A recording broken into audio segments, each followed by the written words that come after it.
মুরগির শরীরে পানি স্প্রে করা কি ঠিক? আপনারা যদি 2 মিনিট ভিডিওটা দেখেন তাহলে উত্তর পেয়ে যাবেন। আপনারা যদি আমার ভিডিও থেকে কোনো কিছু জানতে এবং শিখতে পারেন তাহলে প্রতিদান হিসাবে অবশ্যই আমার ভিডিওতে লাইক, কমেন্ট অথবা আমার চ্যানেল সাবস্ক্রাইব করতে পারেন। সাধারণত গরমের দিনে মুরগির বডির তাপমাত্রা 42 ডিগ্রি থেকে 48 ডিগ্রি অবধি হয়ে থাকে। আর এই সময় যদি আপনারা মুরগির শরীরে ঠান্ডা পানি স্প্রে করেন তাহলে কিন্তু মুরগিগুলো সঠিকভাবে এই পানিটাকে মানিয়ে নিতে পারে না। আমি যদি একটু সহজভাবে আপনাদের বুঝিয়ে বলি, আপনারা যদি প্রচুর গরমে বা রোদ থেকে বাসায় ফিরে সঙ্গে সঙ্গে ঠান্ডা পানি দিয়ে গোসল করেন তাহলে কিন্তু আপনাদের ঠান্ডা, সর্দি অথবা হাঁচি কাশি হতে পারে। এক্ষেত্রেও কিন্তু মুরগিগুলোর বডি যখন অতিরিক্ত মাত্রায় গরম থাকে আর এ সময় আপনারা যদি ঠান্ডা পানি দিয়ে মুরগিগুলোকে স্প্রে করেন তাহলে কিন্তু মুরগিগুলোরও ঠান্ডা, সর্দি, হাঁচি কাশি ইত্যাদি রোগ হতে পারে। তো এক্ষেত্রে আপনাদের মাথায় প্রশ্ন আসতে পারে, গরমের দিনে আমাদের খামারের মুরগিগুলো তো হিটস্ট্রোক করে মারা যাচ্ছে, এক্ষেত্রে আমরা যদি মুরগিগুলোকে পানি দিয়ে স্প্রে করি তাহলে তো আমাদের মুরগিগুলো আর হিটস্ট্রোক করে মারা যাবে না। তো এক্ষেত্রে আমি আপনাদের বলতে চাই, আপনাদের সর্বপ্রথমে জানতে হবে মুরগিগুলো কেন হিটস্ট্রোক করে মারা যায়। সাধারণত গরমের দিনে অতিরিক্ত আবহাওয়া গরম হওয়ার ফলে মুরগিগুলো হাঁপাতে শুরু করে, আর মুরগিগুলো হাঁপানোর ফলে ঘন ঘন শ্বাস নেয়। আর মুরগিগুলো যখন ঘন ঘন শ্বাস নেয় তখন মুরগিগুলোর শরীরে অক্সিজেনের পরিমাণ কমে যায়, কার্বন ডাই অক্সাইডের পরিমাণ বেড়ে যায়। আর মুরগিগুলোর শরীরে যখন কার্বন ডাই অক্সাইডের পরিমাণ বেড়ে যায় তখন কিন্তু মুরগিগুলোর হিটস্ট্রোক করার সম্ভাবনা অনেক বেশি থাকে। এক্ষেত্রে আপনারা সমাধান হিসাবে যেটা করবেন, আপনারা মুরগির খামারে প্রচুর পরিমাণে অক্সিজেনের ব্যবস্থা রাখবেন বা আপনারা খামার বেশ খোলামেলা রাখবেন। এতে করেও যদি না হয় তাহলে আপনারা প্রয়োজনে মুরগিগুলোকে বৈদ্যুতিক ফ্যানের মাধ্যমে বাতাস দিবেন।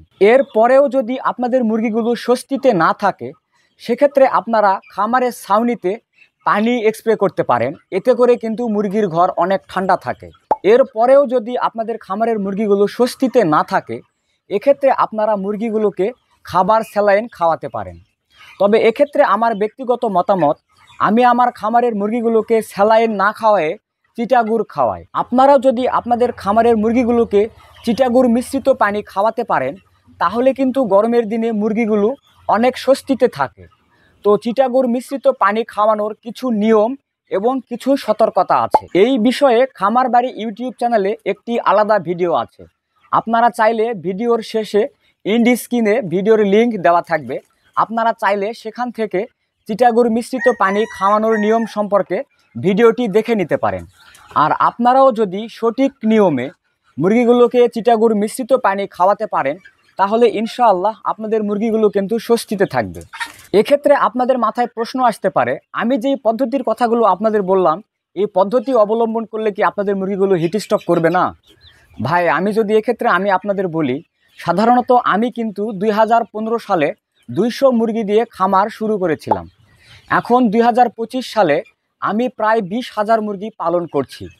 তো আমি মুরগি পালন করে করে আমার কিন্তু বেশ কিছু অভিজ্ঞতা হয়েছে, আর আমি আমার এই অভিজ্ঞতাগুলোই খামার বাড়ি ইউটিউব চ্যানেলে প্রতিনিয়ত শেয়ার করে থাকি। আর আপনারাও যদি খামার বাড়ি ইউটিউব চ্যানেলে আমার ভিডিওগুলো প্রতিনিয়ত দেখেন তাহলে ইনশাআল্লাহ আপনারাও কিন্তু সঠিক নিয়মে মুরগিগুলোকে পালন করতে পারবেন। আর আপনারাও যদি সঠিক নিয়মে আপনাদের খামারের মুরগিগুলোকে আপনারা পালন করতে পারেন তাহলে কিন্তু মুরগিগুলোর সঠিক বয়সে সঠিক পরিমাণে ওজন হয়, মুরগিগুলোর রোগবালাই কম হয়। তো মুরগিগুলোর যদি রোগবালাই কম হয় তাহলেই কিন্তু মুরগিগুলোর সঠিক বয়সে সঠিক পরিমাণে ওজন বৃদ্ধি পায়। এক্ষেত্রে আমি আপনাদের বলবো, দয়া করে আপনারা আরও 2 মিনিট ভিডিওটি দেখবেন। আপনারা যদি 2 মিনিট ভিডিওটা দেখেন তাহলে কিন্তু সহজেই এর উত্তর পেয়ে যাবেন। তো এক্ষেত্রে আপনারা যদি আমার পিছনের মুরগিগুলোকে লক্ষ্য করেন তাহলে হয়তোবা দেখতে পাচ্ছেন আমার খামারের মুরগিগুলো কিন্তু বেশ স্বস্তিতে আছে।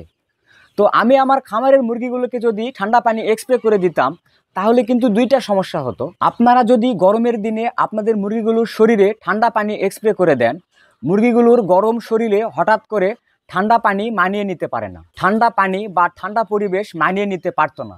এতে করে কিন্তু মুরগিগুলোর ঠান্ডা, সর্দি, হাঁচি কাশি এমনকি মুরগিগুলোর লাঞ্চে কফও জমা হতে পারে। তো এক্ষেত্রে আমি আপনাদের বলতে চাই, আপনারা যখন আপনাদের খামারের মুরগিগুলোর শরীরে পানি স্প্রে করে দিবেন, কিছু পানি কিন্তু লিটারেও পড়ে যাবে। আর পানি যদি লিটারে পড়ে যায় তাহলে কিন্তু লিটারগুলো ভিজে স্যাঁতস্যাঁতে হয়ে যাবে। আর খামারের লিটার যদি ভিজে স্যাঁতস্যাঁতে হয়ে যায় তাহলে কিন্তু খামারে প্রচুর পরিমাণে দুর্গন্ধ বা ঝাঁঝালো গ্যাস উৎপন্ন হবে। তো আপনারা যখন আপনাদের খামারের মুরগিগুলোর শরীরে পানি স্প্রে করে দেন তখন কিন্তু কিছুক্ষণের জন্য মুরগিগুলোর ঠান্ডা অনুভূতি হয়।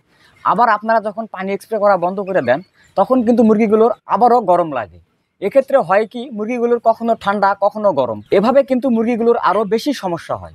এক্ষেত্রে আমি আপনাদের বলতে চাই, আপনারা নির্দিষ্ট একটি আবহাওয়া মুরগিগুলোকে দেওয়ার চেষ্টা করবেন। তো এক্ষেত্রে আপনারা যদি বৈদ্যুতিক ফ্যানের মাধ্যমে আপনারা আপনাদের খামারের মুরগিগুলোকে বাতাসের ব্যবস্থা করে দিতে পারেন তাহলে কিন্তু খামারে নির্দিষ্ট একটি তাপমাত্রা বজায় থাকে। আপনারা যদি বৈদ্যুতিক ফ্যানের মাধ্যমে খামারের তাপমাত্রা নিয়ন্ত্রণ করেন, এতে করে কিন্তু মুরগিগুলোর খুব সহজেই আবহাওয়া মানিয়ে নিতে বা আবহাওয়া মানিয়ে নেয়। এখন কথা হচ্ছে, আপনারা আপনাদের খামারের মুরগিগুলোকে ঠান্ডা পানি স্প্রে করে দিবেন কি না, এটা এখন আপনাদের উপরেই নির্ভর করবে। আমি আপনাদের যথাসম্ভব বোঝানোর চেষ্টা করেছি। আমি আশা করি ভিডিওটি আপনাদের সহজভাবে বোঝাতে পেরেছি। আর আপনারা যদি ভিডিও থেকে কোনো কিছু শিখতে এবং জানতে পারেন তাহলে অবশ্যই আপনারা প্রতিদান হিসাবে আমার ভিডিওতে লাইক, কমেন্ট অথবা সাবস্ক্রাইব করতে পারেন। আপনারা যদি খামার বাড়ি ইউটিউব চ্যানেলে নতুন হয়ে থাকেন তাহলে আমি আপনাদের উদ্দেশ্যে বলছি, আমি আমার পরবর্তী ভিডিওতে আলোচনা করব কোন কোন রোগের ক্ষেত্রে রোগ দেখা মাত্রই ঔষধ ব্যবহার করা শুরু করতে হবে। এছাড়াও কোন কোন রোগের ক্ষেত্রে রোগ দেখা মাত্রই ঔষধ ব্যবহার করা যাবে না, রোগ দেখার অন্তত 2 থেকে 3 দিন পর চিকিৎসা শুরু করতে হবে। এছাড়াও কোন কোন রোগের ক্ষেত্রে চিকিৎসা করে কোনো লাভ নেই বা ঔষধ ব্যবহার করেও কোনো লাভ হবে না। এছাড়াও কোন কোন রোগের ক্ষেত্রে 1 থেকে একাধিক অ্যান্টিবায়োটিক ঔষধ ব্যবহার করতে হয়। এছাড়াও কোন কোন রোগের ক্ষেত্রে অ্যান্টিবায়োটিক ঔষধ ব্যবহার না করে ভিটামিন এবং প্রোটিনযুক্ত ঔষধ ব্যবহার করতে হবে। এই বিষয়গুলো নিয়ে আমি আমার পরবর্তী ভিডিওতে আলোচনা করব। তো আমি মনে করি আপনাদের যদি মুরগি পালন সম্পর্কে শেখার বা জানার আগ্রহ থাকে তাহলে অবশ্যই আপনারা খামার বাড়ি ইউটিউব চ্যানেল সাবস্ক্রাইব করবেন। আমি মূলত আজকের ভিডিওতেই এই বিষয়টা নিয়ে আলোচনা করতাম, তবে এই বিষয় নিয়ে যদি আজকে আমি আলোচনা করি তাহলে ভিডিওটি অনেক বড় হয়ে যাবে। আমি মনে করি মুরগি পালন সম্পর্কে এরকম তথ্যপূর্ণ ভিডিও আপনারা কোথাও পাবেন না। এতক্ষণ আপনাদের সঙ্গেই ছিলাম আমি মোহাম্মদ মোস্তাফিজুর রহমান, আর আপনারা দেখছিলেন খামার বাড়ি ইউটিউব চ্যানেল। আপনারা যদি মুরগি পালন সম্পর্কে এরকম তথ্যপূর্ণ ভিডিও চান তাহলে অবশ্যই খামার বাড়ি ইউটিউব চ্যানেল সাবস্ক্রাইব করতে পারেন। কোথাও কোনো তথ্যগত ভুল কিংবা আপনাদের কোনো মতামত থাকলে অবশ্যই কমেন্টসে জানাবেন। আর হ্যাঁ, যদি ভিডিওটি আপনাদের ভালো লেগে থাকে তাহলে অবশ্যই আমার জন্য দোয়া করবেন।